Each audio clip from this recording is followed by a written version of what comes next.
اللهم صل على محمد وعلى آل محمد كما صليت على إبراهيم وعلى آل إبراهيم إنك حميد مجيد. اللهم انشر رحمتك، اللهم انشر رحمتك، اللهم عاملنا بما أنت أهله. أنت أهل التقوى وأهل المغفرة.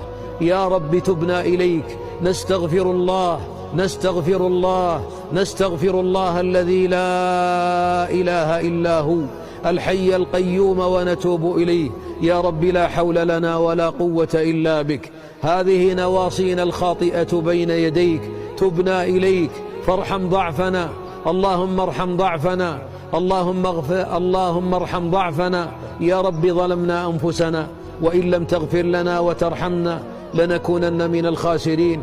يا رب هذا الدعاء ومنك الإجابة، وهذا الجهد وعليك التكلان، ولا حول لنا ولا قوة إلا بك. اللهم لا تردنا خائبين.